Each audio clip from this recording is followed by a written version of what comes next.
అందరికీ నమస్కారములు। మన ఛానల్ ని ఫస్ట్ టైం వాచ్ చేస్తున్న వ్యూవర్స్ అందరూ కూడా వెదర్ రిలేటెడ్ అప్డేట్స్ కోసం తప్పకుండా మన ఛానల్ ని సబ్స్క్రైబ్ బటన్ మీద క్లిక్ చేసి సబ్స్క్రైబ్ చేసుకోండి।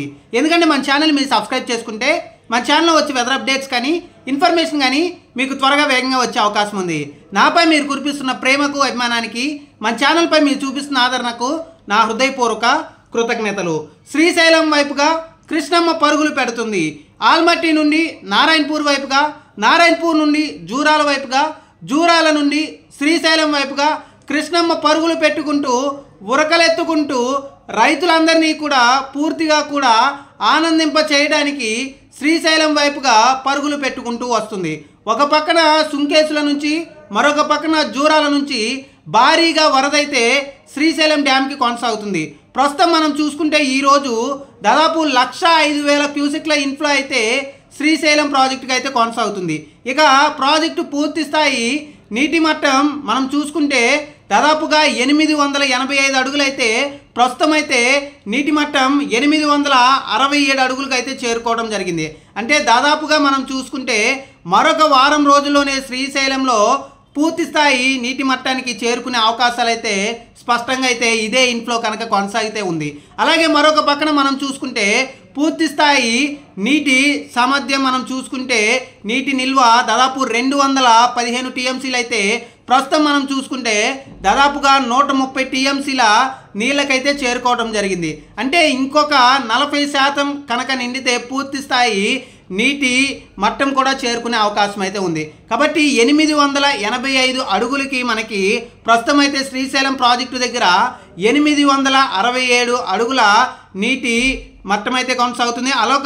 అలాగే మరొక పక్కన మనం చూసుకుంటే పూర్తి స్థాయి నీటి సామర్థ్యం 215 టీఎంసీలకు గాను 130 టీఎంసీలు అయితే కొనసాగుతుంది। కాబట్టి ఈ శ్రీశైలం ప్రాజెక్టు నిండిన తర్వాత మనకి నాగార్జున సాగర్, పులిచెంతల అలాగే ప్రకాశం బ్యారేజ్ వెంటనే నీళ్లను విడుదల చేసే అవకాశం అయితే ఉంది। కాబట్టి గత సంవత్సరంతో పోలిస్తే మనం గత సంవత్సరం జూలై చివరి వారంలో మనమైతే శ్రీశైలం గేట్లు ఓపెన్ చేయడం అయితే జరిగింది।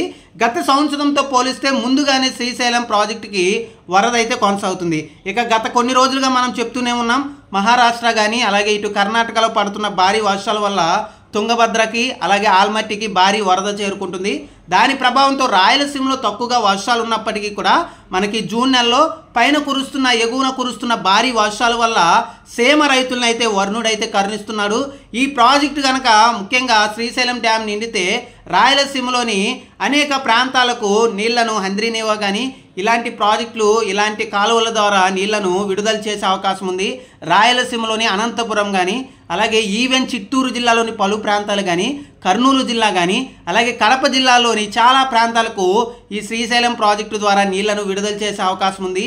రాయలసీమలో వర్షాలు తక్కువ ఉన్నా కానీ సీమ రైతులకి చాలా ఉపయోగకరంగా సాగుకి బీడు భూముల్ని కాస్త సాగు భూమిగా మార్చే అవకాశం అయితే ఈ శ్రీశైలం ప్రాజెక్టు నీళ్ల ద్వారా ఉంది।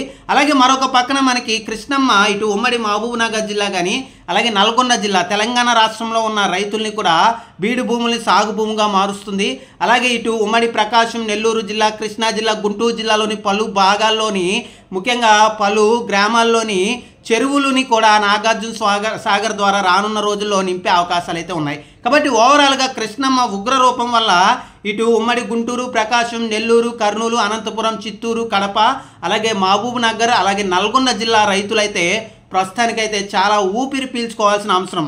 ఎందుకంటే రాయలసీమ, దక్షిణ కోస్తాలో ప్రస్తుతం తక్కువగా వర్షాలు ఉన్నప్పటికీ భారీ వరద వల్ల బీడు భూములు కాస్త సాగు భూమిగా మారే అవకాశాలు అయితే ఉన్నాయి। ఇక మనం చూసుకుంటే జూలై మొదటి వారానికి శ్రీశైలం వైపుగా భారీ వరద వచ్చి గేట్లు ఓపెన్ చేసినా ఆశ్చర్యపోవాల్సిన అవసరం అయితే లేదు। కాబట్టి మనం గత కొన్ని నెలల క్రితం అంటే మనము ఈ జనవరి, ఫిబ్రవరి నెలలోనే చెప్పుకున్నాం, గత సంవత్సరం లాగా శ్రీశైలం డ్యామ్ ఈ సంవత్సరం కూడా నిండే అవకాశాలు అయితే ఉన్నాయి। జూలై లేదా ఆగస్టులో ఈ సంవత్సరం కూడా గేట్లు ఓపెన్ చేసే అవకాశం ఉందని, ఆ విధంగానే రాయలసీమ రైతులనైతే కృష్ణమ్మ పూర్తిగా కరుణించబోతుంది। మరికొద్ది రోజుల్లో మరొక వారం 10 రోజుల్లోనే శ్రీశైలం పూర్తి స్థాయిగా నిండి గేట్లు కూడా ఓపెన్ చేసే అవకాశం అయితే ఉంది। థ్యాంక్ యూ అండి।